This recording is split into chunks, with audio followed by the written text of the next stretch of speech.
Ma'am, I am so sorry ma'am, मुझे माफ कर दीजिए। मैं जानता हूँ मुझसे जो भी हुआ गलत हुआ। कह दिया जो कहना था, मेरा रास्ता छोड़ो। मैं आपसे बार बार माफी मांग रहा हूँ, प्लीज मैम मुझे माफ कर दीजिए मैम, प्लीज।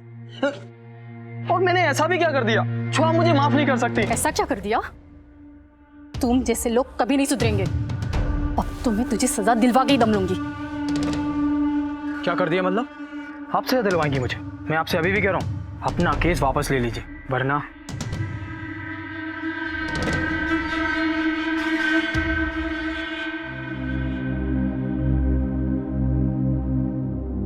नमस्कार, सावधान इंडिया में मैं सुशांत सिंह आपका स्वागत करता हूं। आखिर ऐसा क्या किया था इस लड़के ने जो वो यूं राह चलते माफी मांग रहा था? कौन से केस को वापस लेने की बात कर रहा था? ऐसा क्या गुनाह था जिसे ये महिला माफ नहीं करना चाहती थी, बल्कि हर हाल में उसकी सजा दिलवाना चाहती थी? कई बार हमारा एक गलत कदम हमें अपराधियों की श्रेणी में ला खड़ा करता है, और कई गुनाह ऐसे होते हैं जिनके लिए माफी नाकाफी होती है।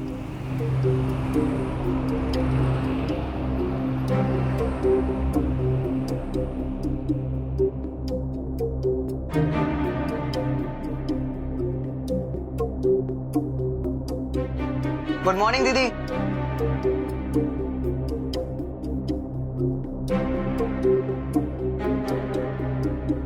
क्या हुआ दीदी, आपका मूड क्यों खड़ा हुआ है आज? कुछ नहीं राहुल, बस ऐसे ही। बताइए ना दीदी। राहुल, तू जानता है ना तेरे जीजा जी। अब बस भी कीजिए ना दीदी। देखिए अब आप फिर से शुरू मत हो जाइएगा। अरे हाँ राहुल, माँ की दवाई लेके जाना है, याद दिलाना। हाँ जी दीदी। Good morning sir. बताइए क्या दिखाऊं? फोन दिखाइए अच्छा वाला।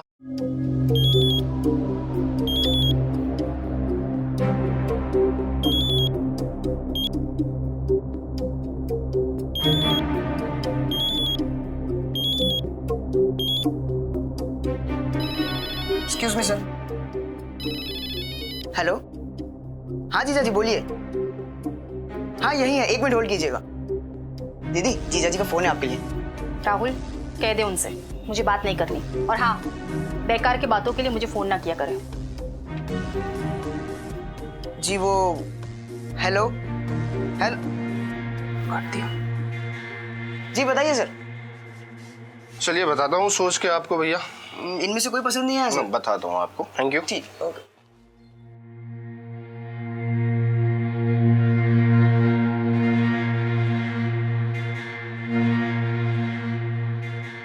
हाँ निमेश, यार वो लोन पास करवाने के लिए जितने भी जरूरी कागजात थे ना, वो सब मैंने जमा करवा दिए। हाँ यार, पर तू उसे एक बार पर्सनली भी देख लेना। Okay bye, thank you. अच्छा दीदी। हाँ मैं मोबाइल के कुछ जरूरी पार्ट्स लेने गांधीनगर जा रहा हूँ, तो शाम होते ही आप दुकान बंद करके माँ की दवाई जरूर लेते हुए जाना। ठीक है राहुल। थैंक यू दीदी।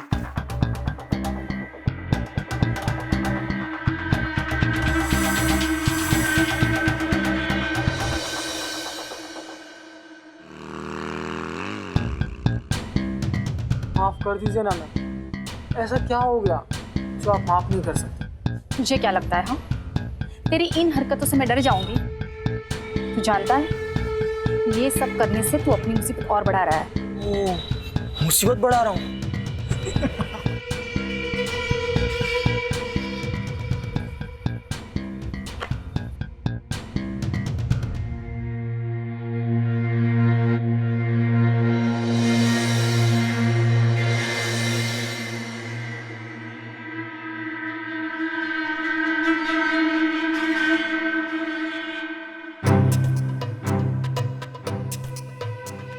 जतिन तुम यहाँ? तुमने मेरा फोन क्यों नहीं उठाया? देखो बेटा, माँ आपको पता है आपका ये दामाद और मेरा पति मुझसे क्या चाहता है? रोज मुझे फोन करता है और तलाक पेपर पे साइन करने की बात करता है। अच्छा, इसलिए तुमने मेरा फोन उठाना बंद कर दिया। तलाक? बेटा अभी तो ये इतने बड़े मुसीबतों के पहाड़ से। कोई मुसीबत का पहाड़ नहीं टूट पड़ा, इसने खुद मुसीबतों को अपने गले लगाया।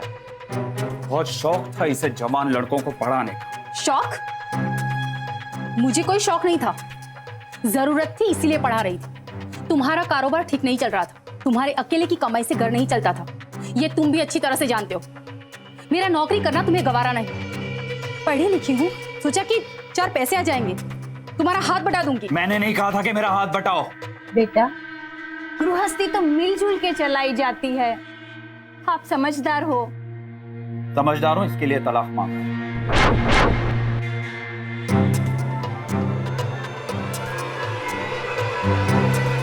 बहुत बदनामी हो चुकी है, बस अब और नहीं।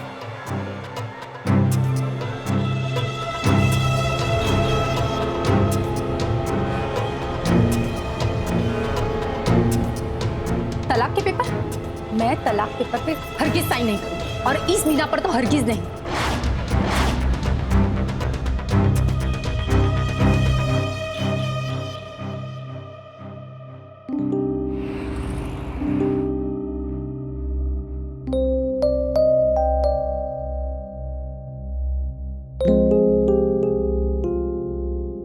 राहुल, अरे वाह दीदी, आज तो अपने हाथ ही बोनी करवा दी।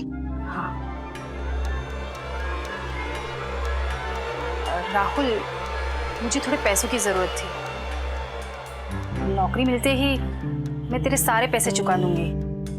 दीदी क्या बात कर रहे हैं आप?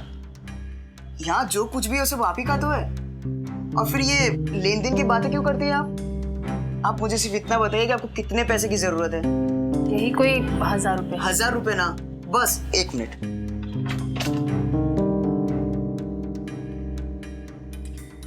ये लीजिए। अच्छा एक बात बताइए, इतने में काम हो जाएगा या और भी जरूरत है? नहीं राहुल, दीदी हो जाए। प्लीज बता दीजिए, और की जरूरत है? नहीं।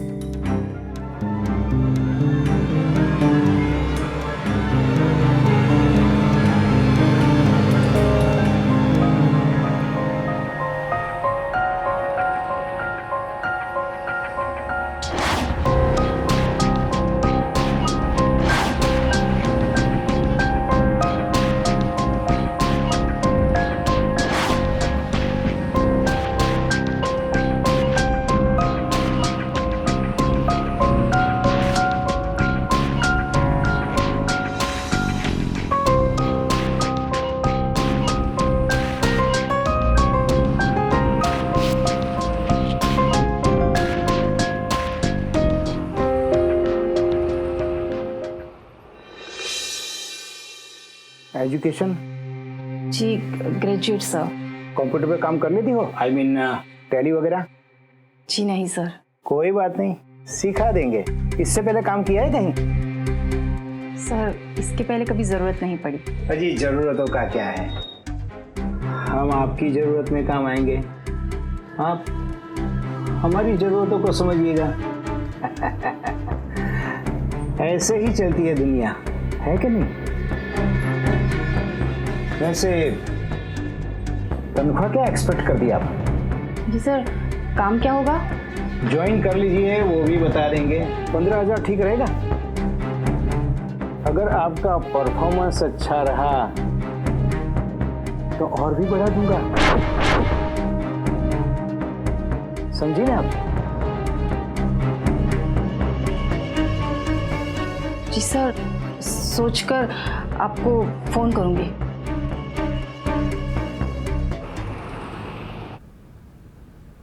भाई मेरी बात मानिए, ये बहुत अच्छा पीस है, ये देखिए। लेकिन इसका रेट भी तो ज्यादा है। प्राची। हाँ जी, कहिए। हाय प्राची, मेरा नाम सौम्या देसाई है। मैं एक पत्रकार हूँ, साथ ही मैं कई एनजीओ से भी जुड़ी हुई हूँ। ये देखिए, मेरे पास भी सेम फोन है। साथ ही हम एनजीओ से उन महिलाओं को उनकी लड़ाई लड़ने में आर्थिक और जरूरी कानूनी सुविधाएं भी दिलवाते हैं। और इसकी कैमरा क्वालिटी सबसे बेस्ट है। मुझे तुम्हारे बारे में पता चला और हम तुम्हारी मदद करना चाहते हैं। वैसे तुम्हारे केस की अगली सुनवाई कब है? जी, परसों। ये सीधा रेप का मामला है। जज साहब, आज से 1 महीने पहले, अच्छा जो मैंने लेसन दिया था वो रेडी है ना?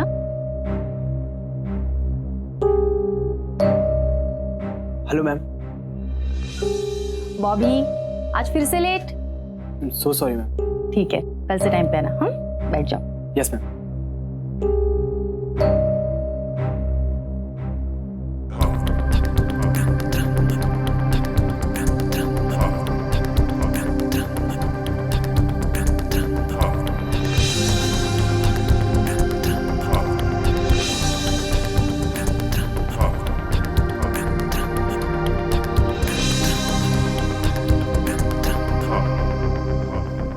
अरे बॉबी, कहाँ खोए हो? कहीं नहीं मैम। अच्छा, जो मैं पढ़ा रही हूँ तुम्हें समझ में तो आ रहा है ना? हाँ मैम, आ रहा है, समझ में आ रहा है। अच्छा, अगर कुछ समझ में नहीं आता तो बेझिझक पूछ लेना। Yes ma'am. वो आगे जो लेसन गया था वही करो।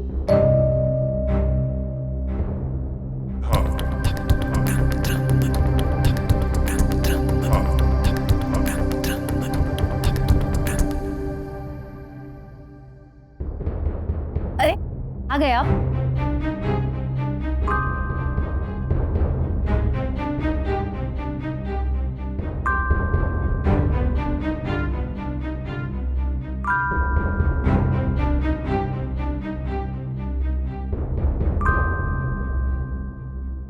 बच्चों, आज की क्लास यहीं तक। हाँ,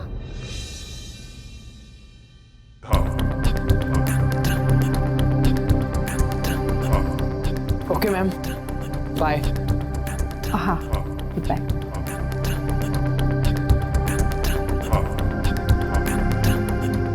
जज साहब, जतिन को मेरा ट्यूशन पढ़ाना अच्छा नहीं लगता था, और ये बात मैंने अपनी माँ और भाई को भी बताई।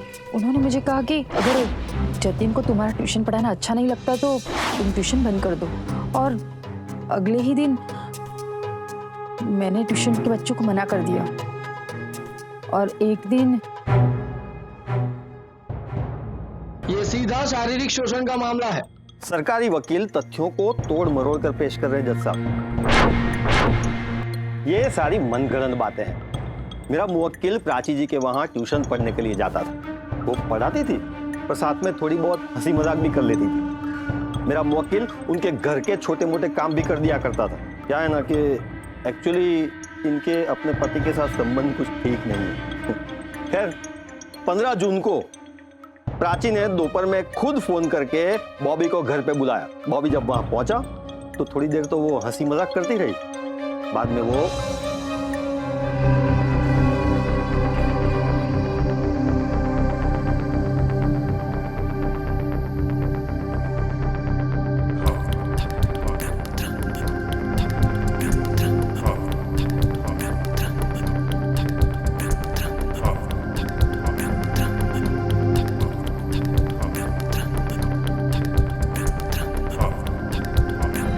जज साहब, उस दिन मेरा मुवक्किल वहां गया नहीं था, उसे बुलाया गया था।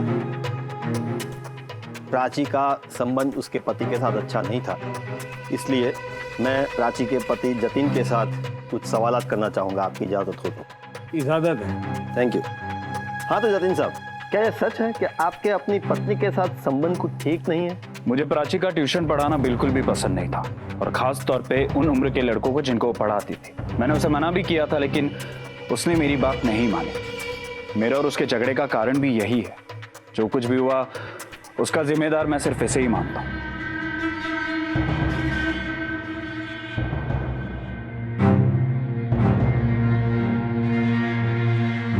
बैठ सकते हैं। इस केस की अगली कार्यवाही 30 अगस्त को फिर से होगी। The court is adjourn. Prachi, अभी भी वक्त है, डिवोर्स पेपर पे साइन कर दो। जतिन, मेरा जवाब पहले भी ना था और अभी भी ना ही। यूं सरेआम मेरी इज्जत उछालना छोड़ दो। कैसी इज्जत? वो इज्जत जो तुम लुटा चुकी हो। मैं कुछ नहीं जानता, मुझे डिवोर्स चाहिए। मैं तुम्हें डिवोर्स कभी नहीं दूंगी और इस मीना पर तो हरगिज नहीं कि तुमने मुझ पर आरोप लगाया है। कोई बात नहीं, मेरे पास दूसरे तरीके भी है। बस बहुत हो चुका। और अपनी ये धमकी अपने पास ही रखिएगा, क्योंकि मेरे रहते हुए मेरी दीदी का कोई कुछ नहीं बिगाड़ सकता। देख लूंगा तुझे। चलिए दीदी। मैं तने तो जोई ले छोड़ूंगा नहीं मैं तुझे।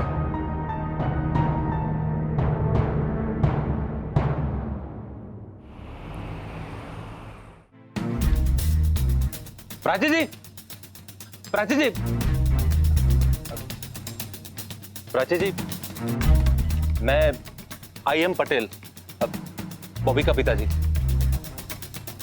मैं आपसे माफी मांगता हूँ। डैड, आप क्यों माफी मांग रहे हैं इन लोगों से?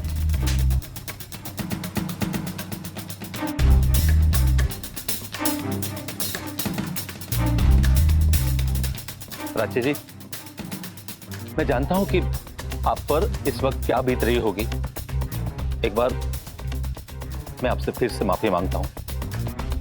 अपने बेटे बॉबी की इस हरकत की वजह से मैं समाज में कहीं मुंह दिखाने लायक नहीं रहा। अब सच मानिए, मुझे माफ कर दीजिए प्लीज।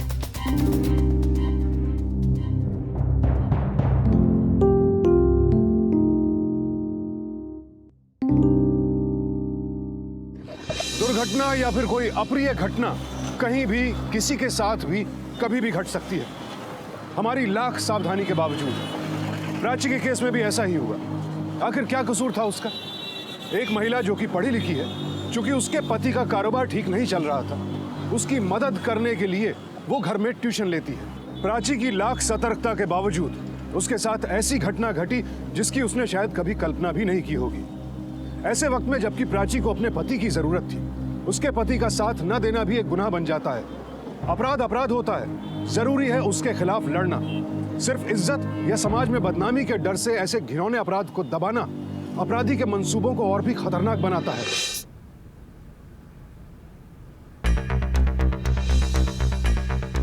सौम्या, तुम? प्राची बॉबी का वकील कितना चालाक है। वो तुम्हें चरित्रहीन साबित करना चाहता है। जानती हूँ, कल बॉबी के गुंडों ने हम पर हमला भी किया। क्या? अच्छा, मतलब पैसों से बात नहीं बनी तो अब वो गुंडागर्दी पर उतर आए हैं। अगर ऐसा ही चलता रहा तो हमें एक बार फिर से पुलिस स्टेशन जाना पड़ेगा और महिला संगठन के बीच में भी ये बात रखनी पड़ेगी। तुम एक काम करो, ये लो मेरा पता, और कल तुम मेरे घर आ जाओ मुझसे मिलने के लिए। सौम्या, तुम मेरे लिए कितना कुछ कर रही हो, तुम्हारा शुक्रिया मैं कैसे अदा करूं? अरे प्राची, इसमें शुक्रिया की क्या बात? ये तो मेरा फर्ज है और ये तो मेरा काम है कि तुम्हारी जैसी महिलाओं की मदद करना। इसलिए शुक्रिया की कोई जरूरत नहीं, बस अपना ध्यान रखना, ठीक है? चलो।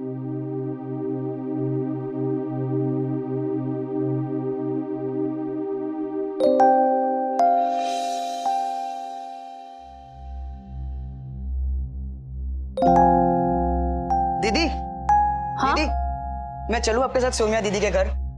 नहीं भैया, तो अपनी दुकान संभाल, मैं चली जाऊंगी। ठीक है दीदी, अगर मेरी कोई जरूरत हो तो जरूर से फोन करके बुला लेना। ठीक है, मैं बुला लूंगी। अपना ख्याल रखना दीदी। हाँ।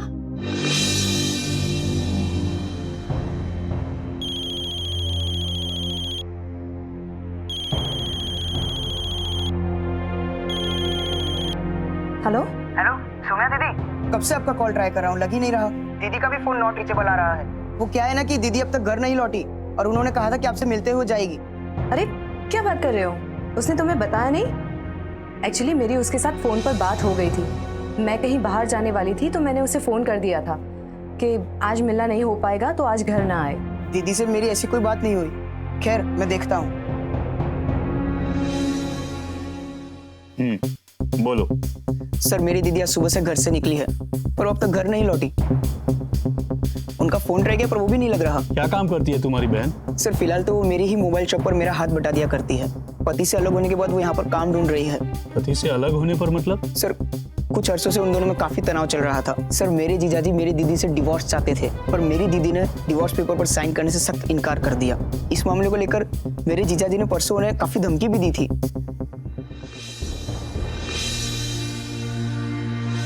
सर बात क्या है सर कुछ तो बताइए। प्राची कहाँ है? सर मुझे क्या पता प्राची कहाँ है, और वैसे भी बहुत दिनों से मैं उसे मिला भी नहीं हूँ सर। हमें पता चला है कि तुम उसे तलाक देना चाहते थे और उसने तलाक के कागजात पर साइन नहीं की, इसलिए तुमने धमकी दी। धमकी? कोई बात नहीं, मेरे पास दूसरे तरीके भी हैं। नहीं नहीं सर, वो तो गुस्से में मुझसे निकल गया होगा सर। वैसे भी मैं उसके साथ रहना नहीं चाहता था, और अभी भी मैं उसके साथ नहीं रहता हूँ सर। प्राची कल से गायब है। क्या? अब सच सच बता दो। देखिए सर, ये बात सच है कि हम दोनों के बीच में उसी बात को लेके अनबन थी उस दिन। अच्छा, डेबिट अकाउंट क्रेडिट अकाउंट हो गया ना? हाँ। मैं प्रॉफिट अकाउंट सिखा रही हूँ, ध्यान देना, ठीक है?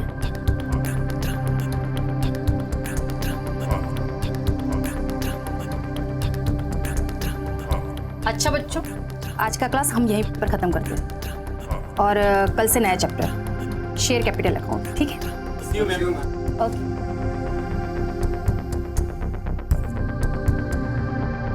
बॉबी जी मैम। क्लास खत्म हो चुकी है। Okay ma'am, bye.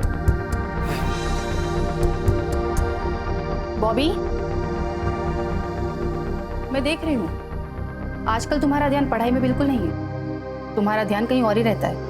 Ma'am ma'am वो ना आप बहुत खूबसूरत है मैम। और बॉबी, मुझे पता है मैं खूबसूरत हूँ, तुम अपना ध्यान पढ़ाई में लगाओ। और वैसे भी मैं तुम्हारी टीचर हूँ, और टीचर गुरु समान होता है, उनका आदर करना सीखो। अगली बार ध्यान रखना, ठीक है?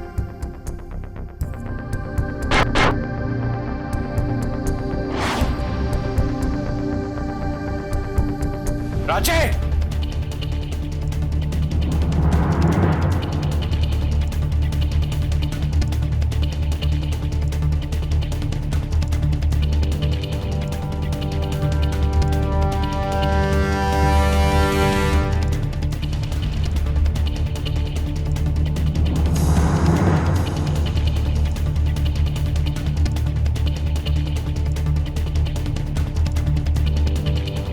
जतिन, मैं आपके लिए चाय लाती हूँ। मैंने तुम्हें कितनी बार बोला है कि मुझे तुम्हारा ट्यूशन पढ़ाना बिल्कुल भी पसंद नहीं है, और खासकर इस उम्र के लड़कों को। इस उम्र के लड़कों का मतलब क्या है तुम्हारा? शक कर रहे हो मुझ पर? जतिन, घर में 4 पैसे आते हैं तो प्रॉब्लम क्या है? मुझे प्रॉब्लम पैसों से नहीं है, मुझे प्रॉब्लम इस उम्र के लड़कों से है। बस मजाक चल रहा है यहाँ पे ट्यूशन के नाम पे। मजाक? जतिन, ये बच्चे मुझे अपना परिवार मानते हैं, मैं एक पढ़ी लिखी औरत हूँ, और वैसे भी अब सिर्फ तुम्हारी कमाई से घर नहीं चल सकता, ये तुम भी अच्छी तरह से जानते हो। मैं जितना कमाता हूँ इसमें जिया जा सकता है, और मैंने तुम्हें नहीं कहा ये सब काम करने के लिए। जतिन, घर मुझे चलाना पड़ता है, तुम्हें नहीं। मेरी एक बात कान खोल के सुनो, आज के बाद ट्यूशन बंद। जतीन, मैं ट्यूशन बंद नहीं करूंगी। अच्छा, कहीं ऐसा तो नहीं कि जवान लड़कों को पढ़ाने का तुम्हें ही बहुत मजा आता? जतीन, शर्म आती है मुझे तुम्हारी घटिया सोच पर। इंस्पेक्टर साहब, प्राची मेरी बात मान नहीं रही थी, उसे उन लड़कों को पढ़ाने में मजा आने लगा था, उसके साथ तो ये होना ही चाहिए। उस दिन जब मैं घर पहुंचा, प्राची प्राची पानी आप दे। प्राची प्राची प्राची प्राची प्राची प्राची प्राची सुधर, प्राची प्राची सुधर, प्राची प्राची सुधर। क्या हुआ प्राची? आज दोपहर बॉबी, तुम इस वक्त मुझे अकेला देखकर मेरे साथ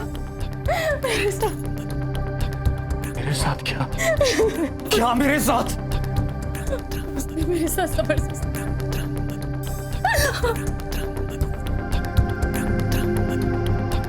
जतिन, जिसका डर था वही हुआ। पढ़ाओ और ट्यूशन, मैंने मना किया था तुम्हें, लेकिन तुम नहीं, तुम्हें तो किसी की नहीं पड़ी। अब भुगतो। तुम्हें और जिसने मेरे साथ ये काम किया वो मुसीबत को तुमने गले लगाया। जिसको जो करना था वो करके चला गया, अब भुगतना तो तुम्हें ही पड़ेगा ना। भुगतना मुझे? जतिन, तुम ये कैसी बातें कर रहे हो? तुम मेरे पति हो, तुम्हें शर्म नहीं आती ऐसी बात करते हुए? जतिन, हम पुलिस स्टेशन जाएंगे, चलो ना। तुम्हें पुलिस स्टेशन जाने की जरूरत नहीं है। मेरे साथ इतना बड़ा हादसा हो गया और तुम कहते हो कि हम पुलिस स्टेशन नहीं जाएंगे? क्योंकि गलती तुम्हारी है। ना ही तुम ये ट्यूशन पढ़ाती, ना ही ये सब होता। और वैसे भी समाज में तुम्हारे ट्यूशन को लेकर तरह तरह की बातें हो रही है। मेरी इस बोर्ड में बहुत इज्जत है और प्लीज ऐसे और गवाना नहीं चाहता। जतिन, तुम्हारी इज्जत इज्जत और मेरी इज्जत कुछ नहीं। लोग मेरे पढ़ाने के बारे में जो भी बोलते हैं बोलने दो, मुझे उसकी कोई परवाह नहीं। जिसने मेरे साथ ये घिनौना काम किया है, मैं उसे नहीं छोड़ूंगी। चाहे तुम मेरे साथ आओ या ना आओ, मैं पुलिस के पास जाऊंगी। अगर तुम्हें ये सब करना है तो अपनी माँ के घर जाके करना, यहां नहीं।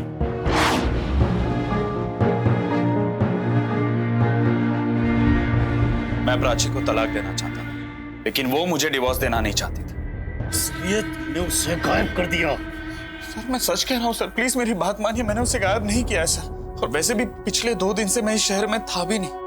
तुम्हारा शक गलत है। सर, ये कम जीजा जी नहीं तो जरूर उस बॉबी ने किया होगा। हाँ, मैं बाद में बात करता हूँ। नमस्ते, आप लोग यहाँ पर? मुझे आपके बेटे बॉबी से पूछताछ करनी है। पर बॉबी तो घर पर नहीं है और बताकर भी नहीं गया है कि कहाँ गया है। देखिए, वो प्राची जिसने आपके बेटे पे केस किया है वो गायब है। उसके भाई ने बताया कि बॉबी उसका पीछा किया करता था और 1-2 बार तो उसके दोस्तों ने राहुल और प्राची पर हमला भी किया। मैं जानता हूँ इंस्पेक्टर, मैंने भी एक बार कोर्ट में प्राची जी से माफी मांगी थी। मैंने अपने बेटे बॉबी को भी कहा था कि प्राची जी से माफी मांग लो, लेकिन प्राची जी ने उसे माफ नहीं किया था। मैं अपने बेटे बॉबी की हरकत की वजह से बेहद शर्मिंदा हूँ। देखिए, ये प्राची के गायब होने का मामला है। जैसे ही बॉबी आए उसे पुलिस स्टेशन भेजिए। जी।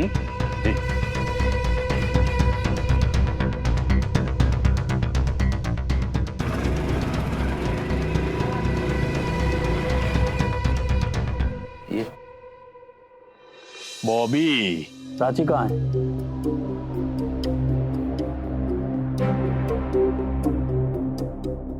मैं प्राची जी के यहाँ ट्यूशन पढ़ने जाता था। प्राची मैडम मुझे पढ़ाती थी, साथ ही कभी कभी हंसी मजाक कर भी लेती थी।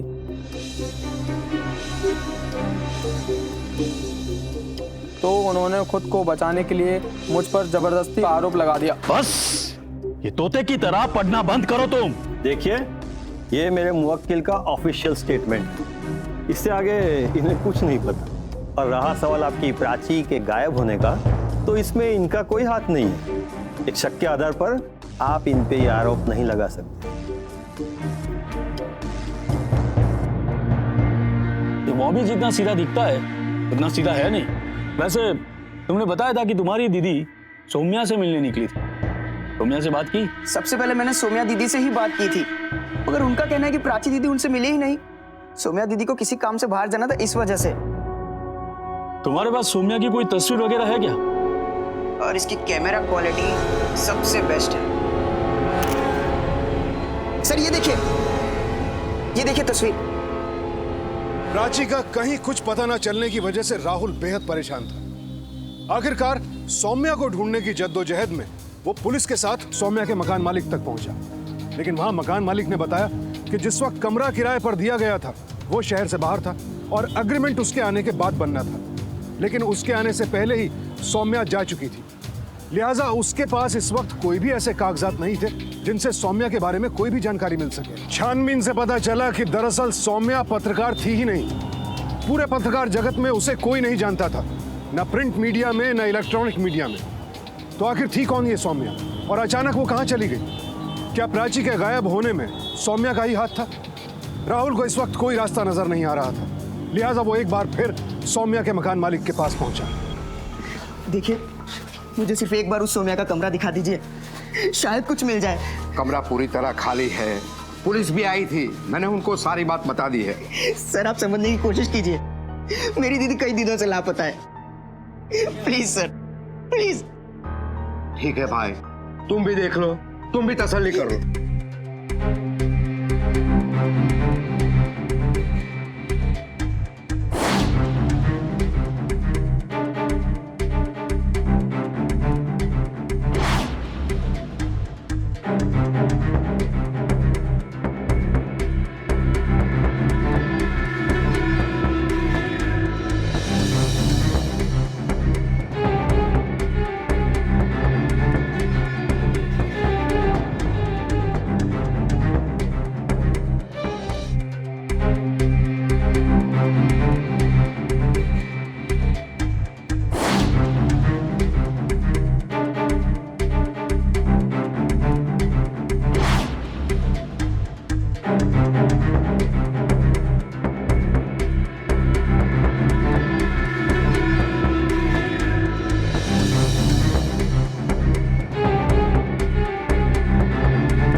हेलो सर, मुझे आपके यहाँ से कप प्रिंट करवाना है। क्या आप बता सकते हैं आपकी शॉप कहाँ पर है?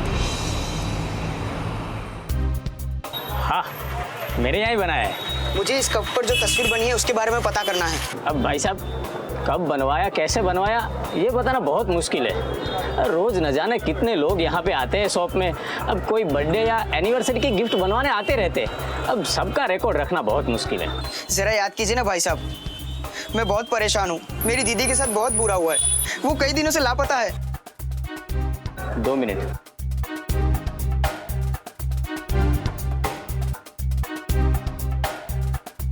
हाँ, 2 महीने पहले ये आए थे यहाँ पे, और इसके पास कुछ 3-4 क्रेडिट और डेबिट कार्ड थे। इनमें से 3 डिक्लाइन हुए थे और चौथे से उन्होंने पेमेंट किया था, और इनका नाम था किशोर देसाई। तो फिर उनका कोई फोन नंबर या पता? नहीं जी, फोन नंबर या पता तो नहीं है। तो फिर क्या आप मुझे वो क्रेडिट कार्ड की डिटेल्स दे सकते हैं जिससे उन्होंने पेमेंट किया था? हाँ, वो दे सकता हूँ मैं आपको।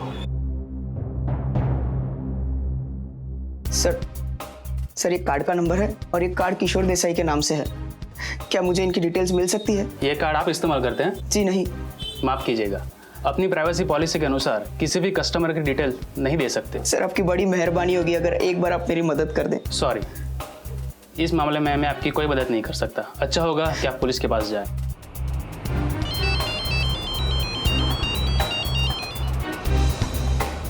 हाँ राहुल। हेलो। हाँ निमेश, कैसा है? बस एकदम बढ़िया। अच्छा सुन, तेरे लोन का काम 1 हफ्ते में हो जाएगा। अरे यार भाई, बात वो नहीं है। दरअसल मैं बहुत परेशान हूँ, मुझे तुझसे मिलना है अर्जेंट। नहीं निमेश, अच्छा है तू आ गया।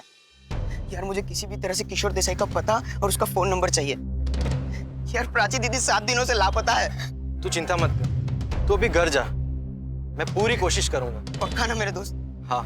क्यों मेरे भाई, थैंक यू।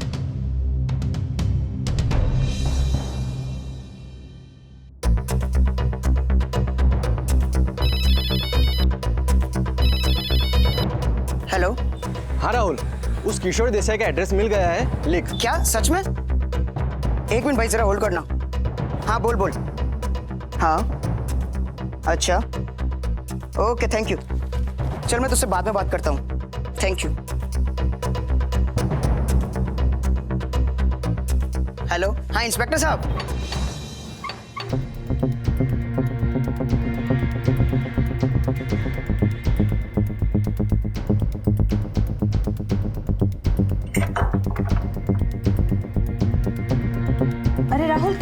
सौम्या दीदी, आपसे एक जरूरी बात करनी है। हाँ हाँ, आओ आओ। हाँ बताओ, क्या काम था? सौम्या दीदी, वो आपके घर पे गया था तो पता चला आप लोगों ने घर बदल लिया और यहाँ आ गए। दीदी, प्राची दीदी का अभी तक कुछ पता नहीं चला है। अरे राहुल, मैंने उस दिन तुम्हें फोन पर बताया था ना, प्राची मेरे घर आई ही नहीं। अच्छा, और अचानक से आप लोगों ने घर भी बदल लिया? अरे क्या बताओ, मेरे पति का काम ही ऐसा है। एक दिन अचानक शाम को वो घर आए और मुझसे कहने लगे कि उनका ट्रांसफर हो गया है और कल ही ड्यूटी ज्वाइन करनी है। तो फिर जल्दबाजी में हमें यहाँ आना पड़ा। देखो तुम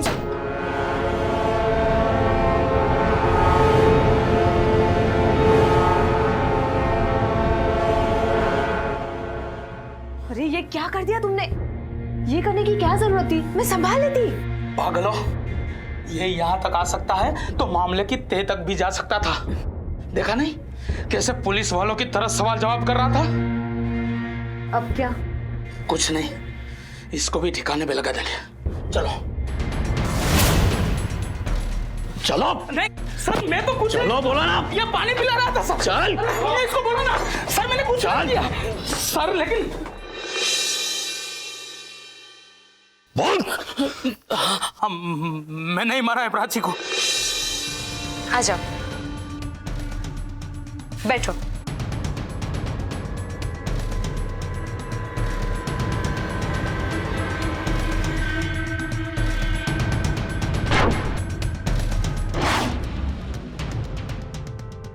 तूने मारा मेरी बहन को? क्यों मारा तूने उसे? क्यों मारा तूने मेरी दीदी को? इंस्पेक्टर साहब, इसने मेरी दीदी को मार दिया। जान से मार दिया इसने मेरी दीदी को। गणत्रा, ले जाओ दोनों को।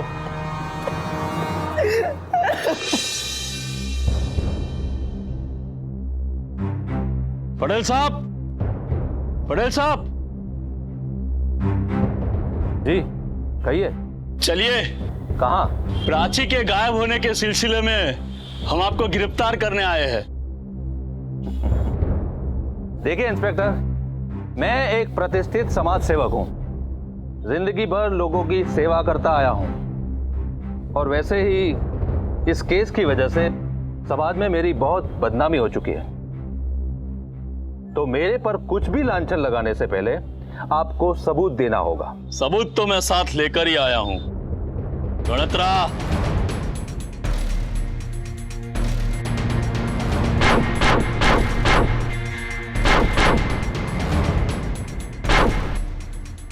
अभी भी आरोपों को झुटलाएंगे या सच बताएंगे? सच।